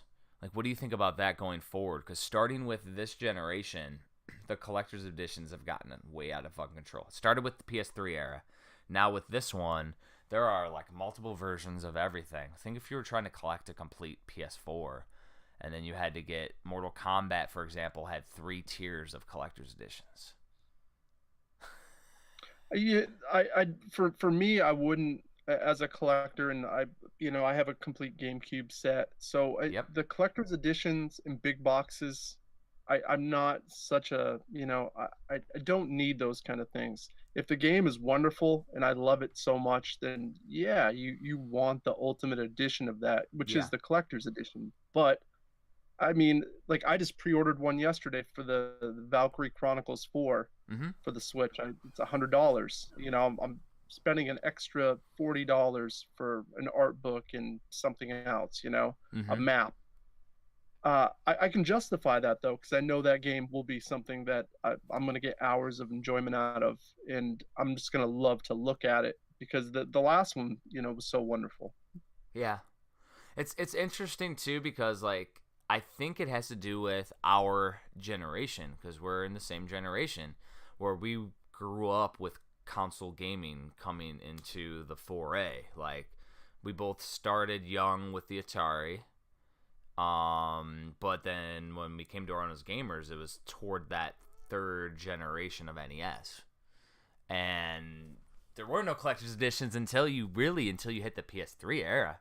So like for us it's more about the game, but I wonder those in that generation that grew up with that as a kid, how they're going to feel come 10, 20 years down the road. That's the crazy thing to think about because to me, like, I would be fine if I'm going for a complete PS4, which I would be fucking insane. And eventually there'll be a book on it, probably. Like, I mean, there's only time. That's all we got. But the thing is, though, is that, like, I would be fine with just the games. But that's a collector's market. I have friends that order every single collector's edition. They got It a doesn't even warehouse. matter what it is. They want it. I don't. That's what they just. I I don't mean, get it. I don't understand it either. But I guess there's that sense of thinking that maybe you won't be able to get this ever again. Mm-hmm. and that you just have to do it. So I get that aspect, but a lot of these are so overprinted that it's you don't even have to worry about that anymore. Yeah, that's the thing with the overprinting, because now I say I don't get it, but there is a limited edition NES homebrew scene where people make LEs of their homebrew games. So say I do Black Box Challenge, right? Well, there is one copy that I did where Fabio Fabrico, Heatman, on Facebook did a hand burned fucking wooden box that's gigantic that fits the I saw fucking that. game in it. Like, so, and somebody paid whatever Fabio charged, like whatever he charged, like somebody got that, and there's only one of those things, like. But that thing is like crazy looking, but I get that. But if you're trying to collect every single NES homebrew limited edition, you ain't gonna do it, because that one guy got his one copy that exists and he's not gonna part with it. Like, like it's just, that's the crazy aspect where like that stuff's finite to me. That's cool, but then again, that's also technically not collectible. So because there's only one. Like if they do like, That's technically not collectible because there's one, and you're never going to be able to collect it unless mm-mm. that person gives it up. And then what worries people with the NES homebrew is that me being the creator, I could always create more. It's like, you could do that too. Like, so say I do the Nintendo Black Box label Black Box Challenge where I made 30. Who's to say I don't make 10 more or 20 more because I just buy more of the equipment and stuff and make more? You could, potentially. So that aspect too means that, oh, if it's like stadium events where there's only so many out there, but what if a buddy I know who's sitting on a sealed box of them just decides to start releasing them? I do know a guy who has a sealed box of stadium events. I mean that would change things, but then again, it's not going to change The things demand's too high. drastically enough to mess with anything No. all that much. Yeah, I mean, the guy has sealed boxes of every, because he was collecting in the 80s, and he just bought, he went to the wholesaler and was buying box of them sealed and just put them away in storage of every NES release. Like, that's some foresight right there.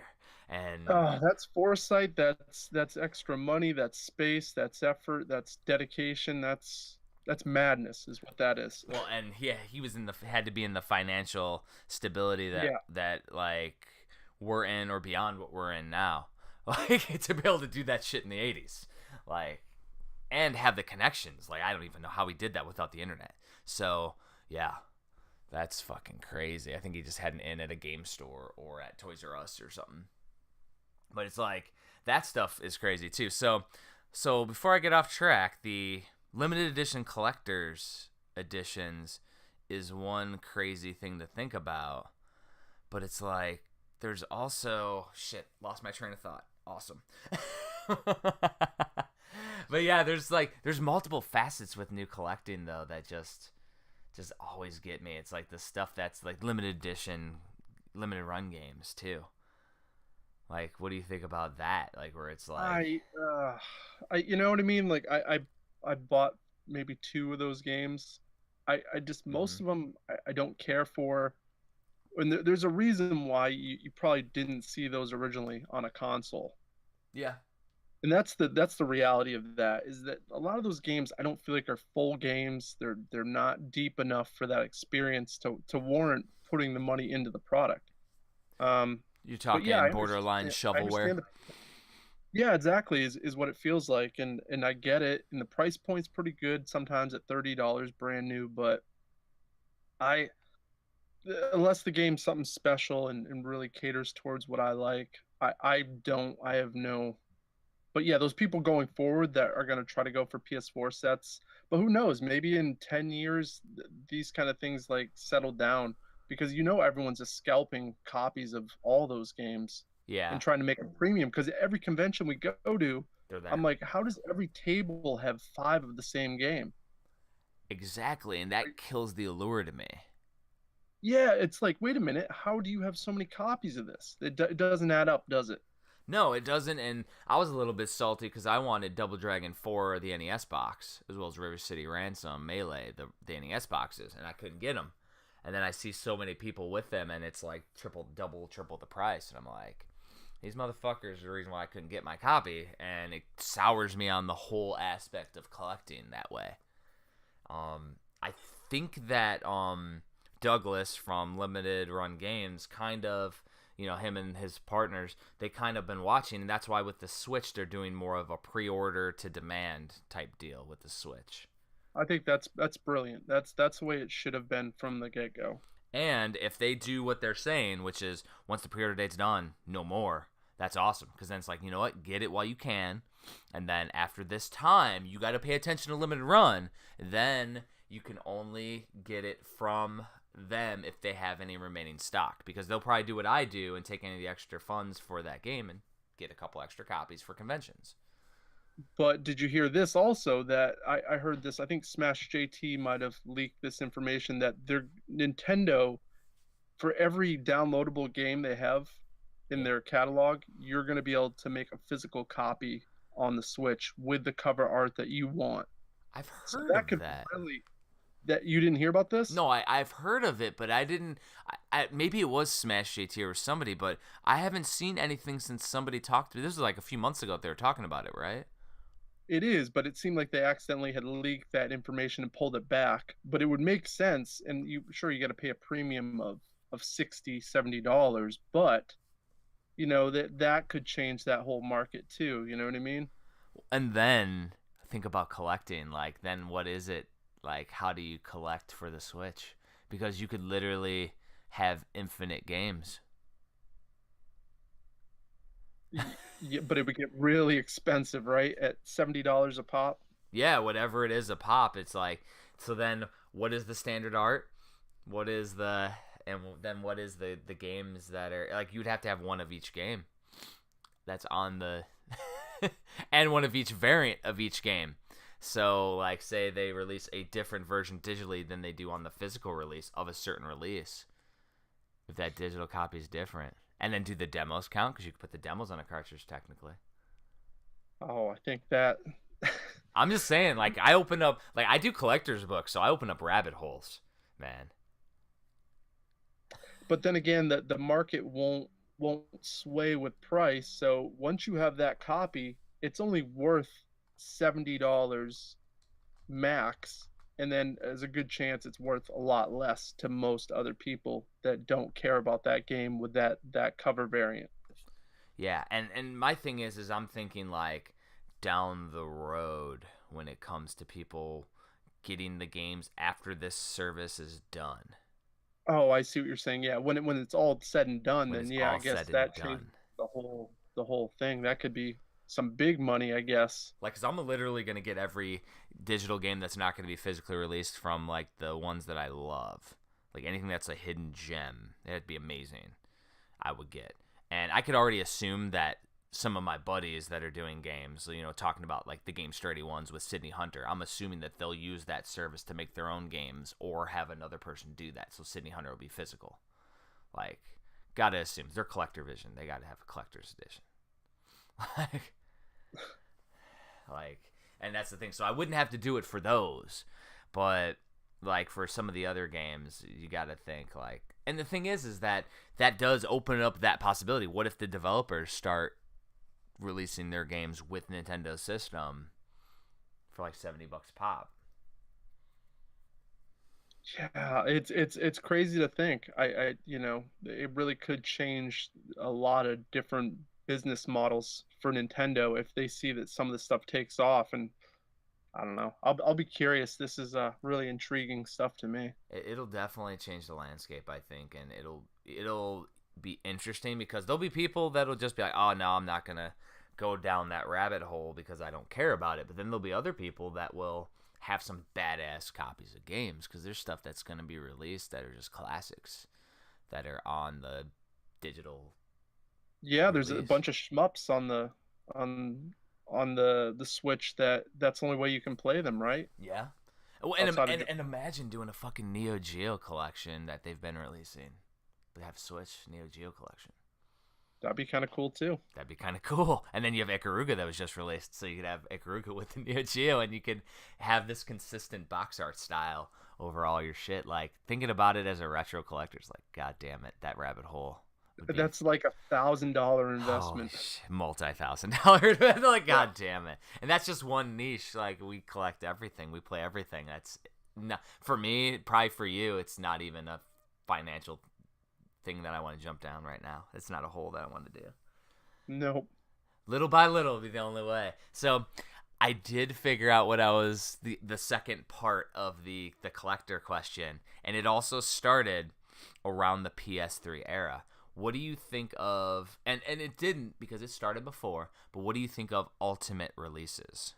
So back in the day, you had re-releases of games, greatest fucking hits, and I hate greatest hits. But Nintendo did re-releases of, say, Metroid, where you have that yellow fucking badass artwork for the second release of Metroid. But then later on, and Super Nintendo has re-releases where they don't change anything, but there's a different version of the ROM on the game. That's a deep-ass rabbit hole. Like, there's version 1.1 of Donkey Kong Country and 1.2 of Donkey Kong Country where they changed some shit. There's one game where they actually changed some music in it. In level 3 or something, like crazy ass shit that I know too much about.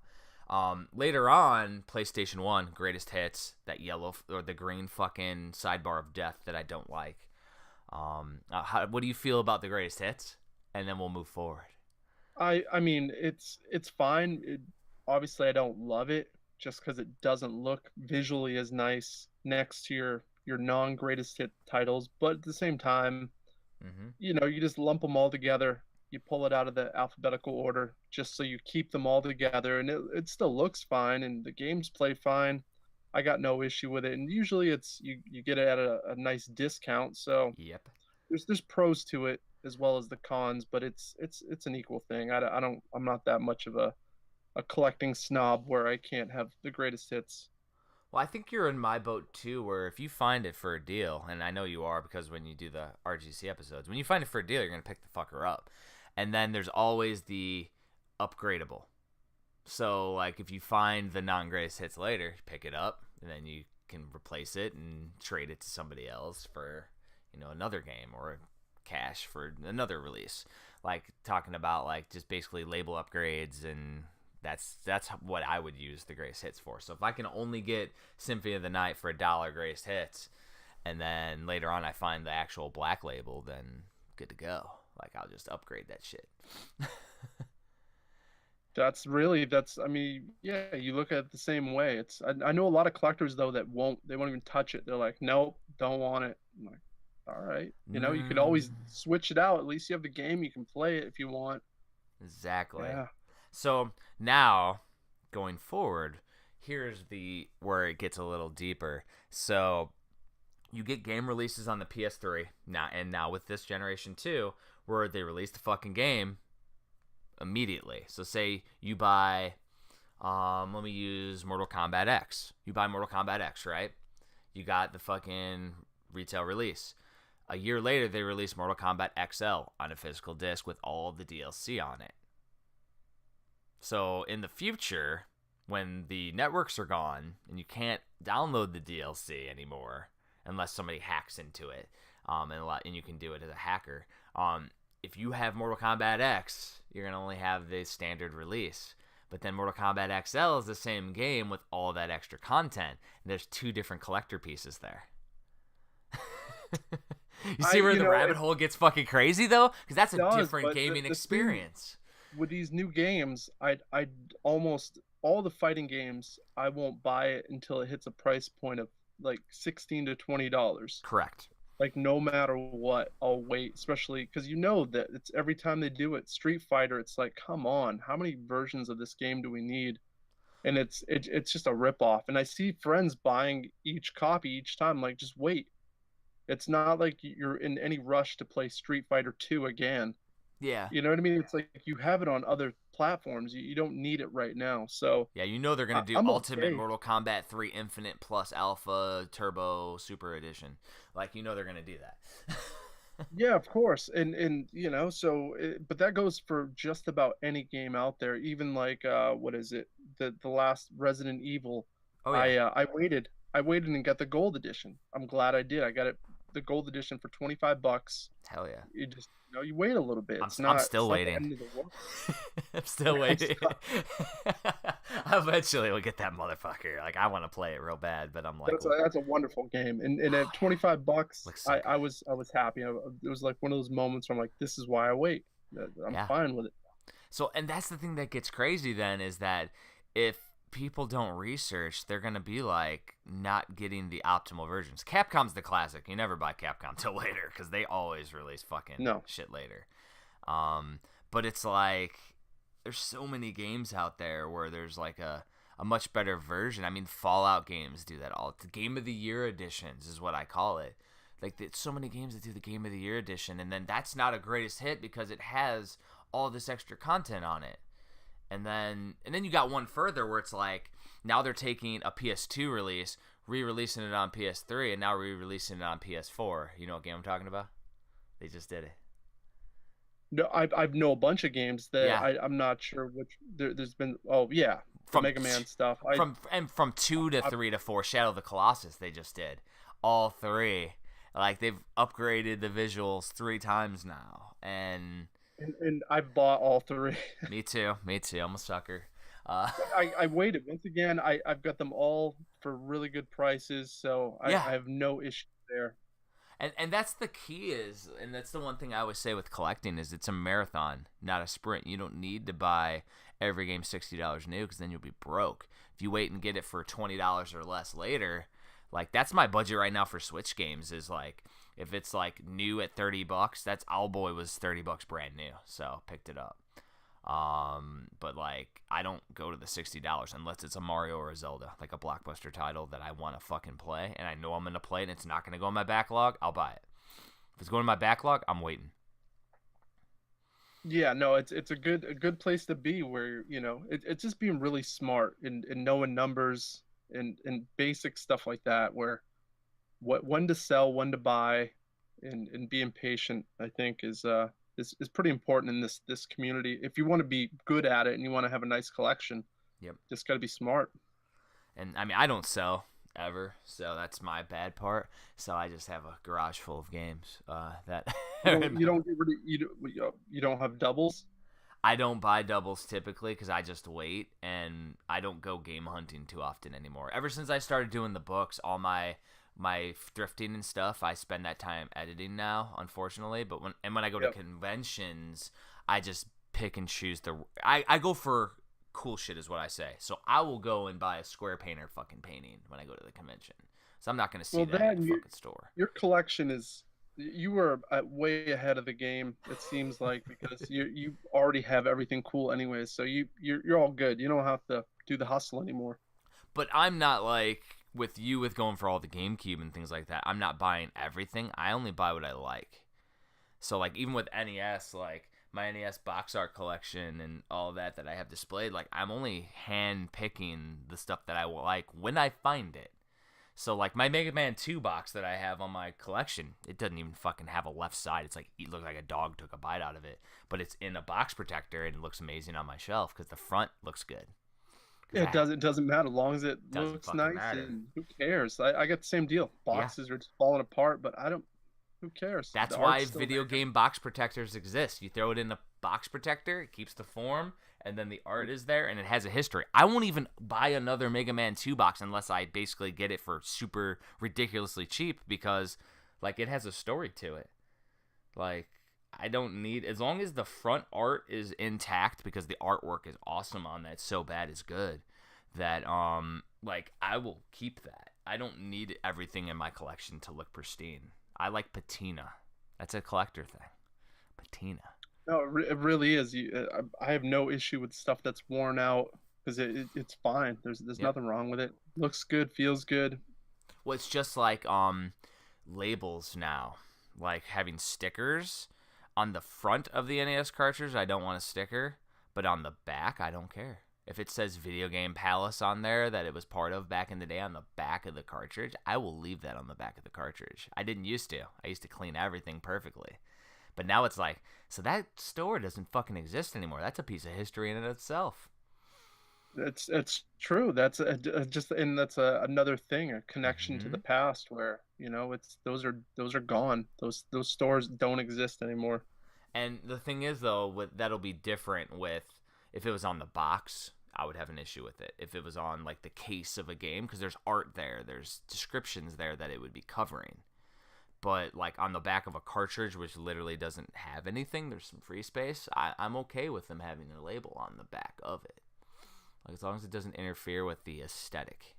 Well, as long as you don't have to pay a premium for the box, That I'm too. all right with it. If it comes with it like that, I'm like, man, I just paid the price I would get the game for, and Mm-hmm. the crappy box comes with it. That's a plus to me. I never complain about that kind of stuff. Exactly.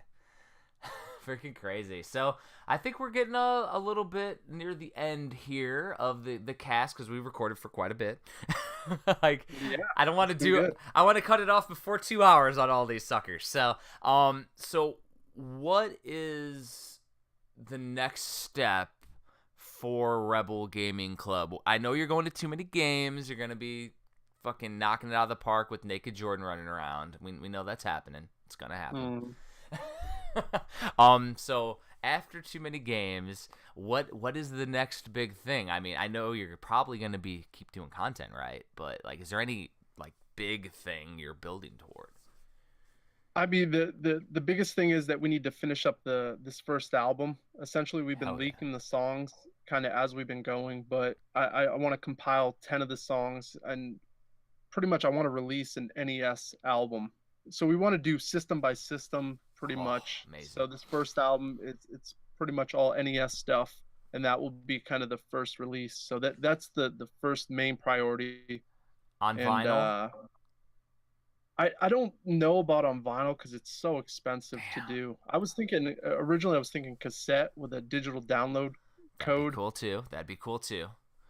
or Cassette like would you be were cool. saying, maybe even a an actual NES cartridge would be even Well, cooler. as soon as my That's an buddy figures that out, man, I will let you know. You know, I will fucking let you know because like that's what we but do in the community. And if you're doing the system by system, by the way, whenever I decide to re-release a definitive edition of the complete NES, obviously we'll figure it out because it'll be a couple years down the road. We'll both do reprints, do something cool. well, hey, yeah, with the next book or whatever, we'll do some sort of tie-in. I'll get some albums, you know, some CDs printed for you, and just throw it in as a throw-in on these pre-orders for the books or something. Exactly, because I mean, I'm doing a Sega Genesis like in a year or two, whenever that comes out. Like, if I keep on getting fires under my ass, maybe it'll be quicker than 2 years. But like then after Sega Genesis, I'm going to TurboGrafx 16. Yeah, it's gonna be a beast. I'll have to tap out at this point because that's where I'm like, I don't It's too obscure. anything outside of the norm with Yeah, video games. I'm yeah, terrible. that I one's never gonna be saw. obscure. But then, like sometime in between Genesis and Turbo, though, I may re-release the NES book because I get requests every day. Because on my store, you can click "Remind me when this comes in stock," and I see every one of those in my email. It's like every day reminders. So like, that's why I did the definitive complete SNES because it was out of stock and I was getting like 10 a day requests. So I'm like, ugh, Wow. if people fucking want it, let me do a definitive. It was successful and now we'll be in stock for a while. Like that's just how I do them is based on demand. So there's enough demand for the complete NES. I'm gonna redo it as a definitive edition though because that was the first book that I did and I built that fucker in Microsoft Word. So yeah, I need to I need to Definitely. I need to redo that thing. It needs a little bit of polish. That'll be an endeavor, but with the techniques I've just learned, oh, it'll be a quick endeavor actually. Um, yeah, I mean, you know, you got Sega Genesis, but then like you have for the books, the Nintendo Compendium, the Super Nintendo Compendium, I can do a Genesis Compendium of personal stories of our history with the system. Like it's the rabbit hole is never ending, and like you guys doing NES albums and system by system albums, you'll probably do a Super Nintendo or a Genesis album. Like those make sense. I mean, that is the hope. Yeah. So I mean, there's always tie-in, and if I'm redoing print runs, there's no reason why we can't have you guys get a freaking tier with your stuff too. And it's anybody that I know, fucking join the club.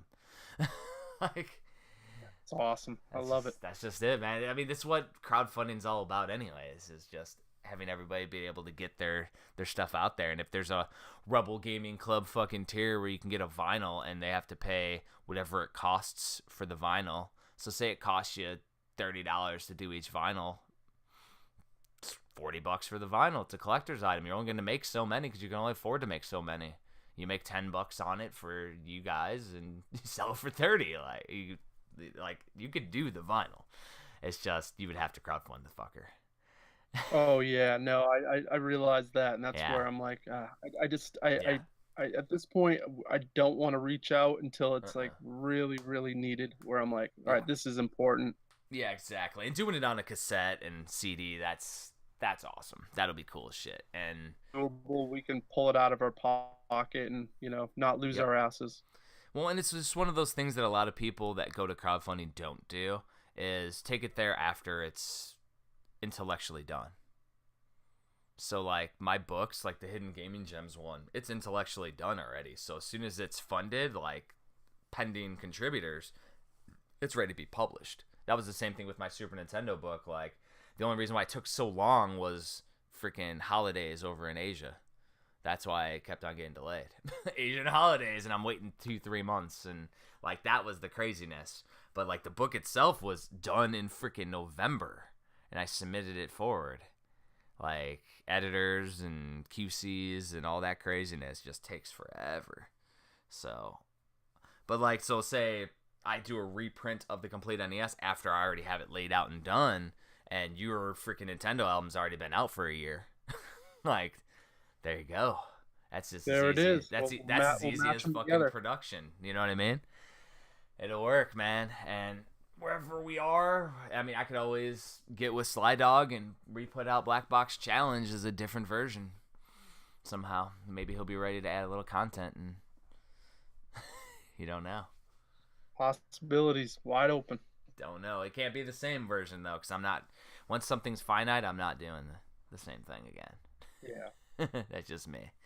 But all right, man. It was good shooting the shit with you, Dan. Where can people find you? Obviously, it's YouTube, but YouTube Rebel Gaming Club. You search it out. We got a bunch of videos up, and you see what kind of stupid shit we're all about. Hell yeah. You guys, do you have a social media presence? I know you're on Facebook, but do you have like a RGC fucking page yet or any of that stuff? Yeah, no, we have a Facebook, RGC Facebook. We're on Instagram. We're on Twitter. Nice. But, the YouTube is where it's at for us for the most part. Yeah, and as we said, RGC is fucking underground. Find them. If you want them, find them. Same thing with me. You want to find my shit, find me. Like, people do. That's the thing. Like, Hagen's Alley Books has like 5,500 fucking followers on Facebook. Like YouTube, I've been doing videos now. I think I'm going on my 9th year on YouTube. Oh, yeah. 200 subscribers. That's where we're at, man. I've never done constant content, though. I've only thrown up a fucking edited video every once in a while. Got a bug up my ass. Did a couple, like, single credit reviews. Did some cool shit. Had my wife playing where when she dies once, she's done. Like, One Life Wife. Like, I did some weird... It was funny as shit too. But I did some of that, but it's like I know how much it takes to edit videos, and until I get at the RGC level of editing mastery, I can't do that. Obviously these episodes aren't going to hit the SEO because they're way too long, which is fine by me. Underground, here we go. That's right. All right, brother. It was good shooting this shit, man. Thanks for coming on, Dan. Yeah, and until next time.